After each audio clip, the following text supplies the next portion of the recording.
दोस्तों, ये कहानी है एक पैन अमेरिकन फ्लाइट 914 की। 2 जुलाई 1955 का दिन था। फ्लाइट 914 अमेरिका के न्यूयॉर्क सिटी एयरपोर्ट से फ्लोरिडा के मायामी जाने के लिए उड़ान भरती है। प्लेन में इस दौरान 57 पैसेंजर और 6 क्रू मेंबर सहित कुल 63 यात्री सवार थे। सफेद बादलों और नीले आसमान से गुजरते हुए ये प्लेन कुछ ही देर में हजारों फीट की ऊंचाई पर पहुंच गया। मौसम भी उस दिन काफी ज्यादा सुहावना था। जहाज में बैठे सभी पैसेंजर इस सुहाने मौसम का लुत्फ उठा रहे थे। प्लेन को उड़ते हुए अब लगभग 3 घंटे का समय बीत चुका था और प्लेन लगातार अपनी डेस्टिनेशन की तरफ बढ़ता जा रहा था। अभी तक सब कुछ सामान्य था, लेकिन तभी 3 घंटे बाद कुछ ऐसा हुआ जिससे सभी का दिल दहल गया। दरअसल 3 घंटे बाद एयरप्लेन अपने डेस्टिनेशन यानी मायामी पहुंचने से पहले ही कहीं गायब हो गया।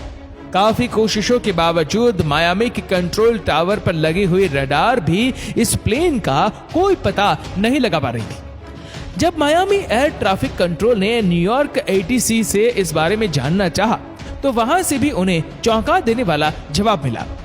दरअसल न्यूयॉर्क एटीसी का कहना था कि पैन अमेरिकन फ्लाइट 914 उनके भी रडार स्क्रीन से गायब हो चुकी है। दोनों ही साइड से काफी देर तक प्लेन के पायलट से संपर्क करने की कोशिश की गई, लेकिन उन्हें कोई भी जवाब नहीं मिला। प्लेन का यूं अचानक से गायब हो जाना सभी के लिए एक बड़ी चिंता का विषय बन गया। काफी देर तक ढूंढने पर भी जब प्लेन का कोई पता नहीं चला, तो अधिकारियों ने अनुमान लगाया कि शायद प्लेन कहीं क्रैश हो गया है। इसके बाद इन्वेस्टिगेशन टीम को इस प्लेन को ढूंढने के लिए भेजा गया। प्लेन न्यूयॉर्क और मायामी के बीच अटलांटिक ओशन के ऊपर से ही कहीं गायब हुआ था। ऐसे में कोस्ट गार्ड की टीम को भी इस काम में लगाया गया, ताकि अगर क्रैश होने के बावजूद प्लेन का मलबा कहीं समुद्र में गिरा हो तो उसे ढूंढा जा सके।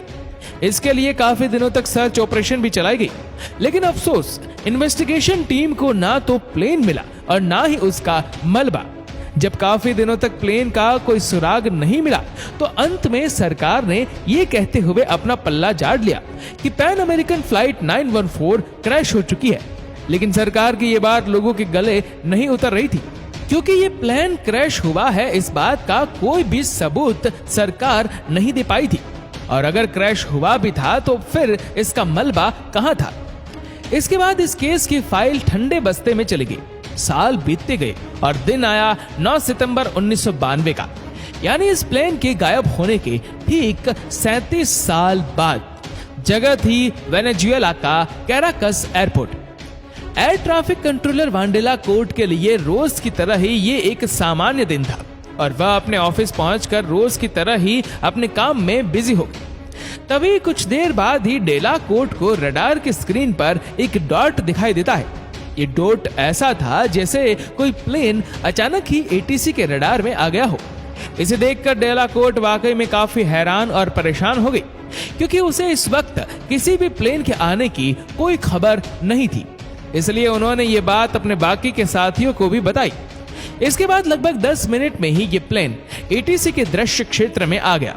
पहले तो एटीसी के अधिकारियों को लगा कि शायद ही कोई साधारण प्लेन ही होगा, लेकिन जैसे ही ये प्लेन नजदीक आया तो जो कुछ भी डेला कोर्ट और उसके साथियों ने देखा, उन पर उसे यकीन करना मुश्किल हो गया।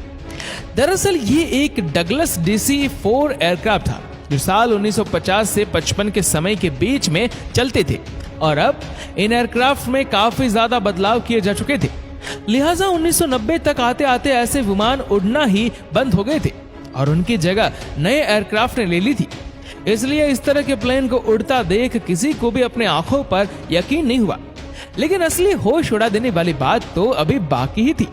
दरअसल इसके बाद प्लेन के पायलट ने अंग्रेजी में पूछा कि हम कहाँ हैं। इस पर कोर्ट ने जवाब दिया कि आप वेनेजुएला के कैराकस एयरपोर्ट के पास है। इसके बाद डेला कोर्ट ने फ्लाइट कैप्टन से पूछा कि आपकी फ्लाइट कहां से आ रही है। इस पर फ्लाइट कैप्टन ने जो जवाब दिया उसे सुनकर पूरे एटीसी टावर में सन्नाटा फैल गया। दरअसल फ्लाइट कैप्टन ने कहा कि उन्होंने 2 जुलाई 1955 को न्यूयॉर्क सिटी के एयरपोर्ट से उड़ान भरी है और सुबह 9:55 पर उनका मायामी एयरपोर्ट पर लैंडिंग का शेड्यूल है। इसे सुनते ही डेलाकोर्ट और उसके साथियों के होश उड़ गए।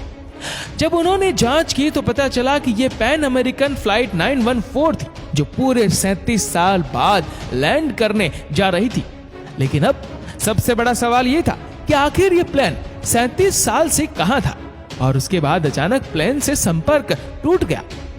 एयरपोर्ट सिक्योरिटी ने बहुत कोशिश की कि इनके अंदर बैठे पायलट से बात हो सके, पर बात नहीं हो पाई, और कुछ समय रुकने के बाद एयरपोर्ट सिक्योरिटी ने एरोप्लेन के दरवाजे को खुद खोलकर अंदर जाने का फैसला लिया। अंदर जाने के बाद वहां के लोगों ने जो देखा वह देखकर लोग हक्के बक्के रह गए। अंदर का नजारा कुछ इस प्रकार था कि अंदर सीट पर स्केलेटन थे जो सीट बेल्ट लगाए हुए थे। दोस्तों, ये काफी डरावनी बात है कि जो इंसान टेक ऑफ के समय सीट पर बैठा होगा और लैंडिंग के बाद वह इंसान नहीं रहे और वह स्केलेटन बन गए। अब अंदर का नजारा काफी अनिकमस था और इसका जवाब सिर्फ पायलट दे सकते थे कि ऐसा आखिर क्या हुआ इस फ्लाइट की जर्नी के दौरान कि सब लोग स्केलेटन बन गए। तभी सिक्योरिटी के लोग दौड़कर पायलट के पास गए, लेकिन जैसे ही वह पायलट के पास गए तो वह भी स्केलेटन बन गए थे और पायलट के हाथ अभी भी प्लेन के नेविगेशन पर थे। दोस्तों, ऐसे में एक सवाल आता है कि यह प्लेन यदि आसमान में कहीं उड़ रहा था तो 37 सालों तक उड़ने के लिए इसे फ्यूल कहां से मिला। दोस्तों, साल 1985 में वीकली वर्ल्ड नाम की पत्रिका ने रेडल ऑफ फ्लाइट 914 के टाइटल के साथ इस घटना को सबसे पहले कवर किया था। जी हां, बिल्कुल सही सुना आपने। साल 1985 यानी प्लेन के वापस अपीयर होने के 7 साल पहले ही इस घटना को कवर कर लिया गया था। अब किसी चीज के होने से पहले ही उसके बारे में एग्जैक्टली वही खबर छाप देना, ये बात हमारी समझ से तो परे है। इस पत्रिका में कहा गया था कि एक प्लेन टाइम ट्रेवल करते हुए समय से 37 साल आगे निकल जाता है और फिर वापस आकर लैंड भी करता है। सिर्फ इतना ही नहीं, बाद में साल 1993 और 1999 में दोबारा इस खबर को अलग अलग डिटेल्स के साथ रिपब्लिक भी किया गया था। लेकिन यहाँ चौंका देने वाली बात यह थी कि पब्लिकेशन आई विटनेस यानी कि air traffic controller Bundela court की फोटोग्राफर दोनों ही बार अलग अलग यूज की थी। साथ ही ये भी कहा गया था कि पायलट और कंट्रोल टावर के बीच हुई कन्वर्सेशन की ऑडियो रिकॉर्डिंग भी सबूत के तौर पर सरकार को उपलब्ध करवाई गई है। लेकिन ऐसा भी कहीं नहीं था। वही कुछ लोगों का मानना है कि पैन अमेरिकन फ्लाइट 914 के गायब हो जाने और फिर 37 साल बाद वापस लौट आने जैसी कोई घटना कभी घटी ही नहीं थी।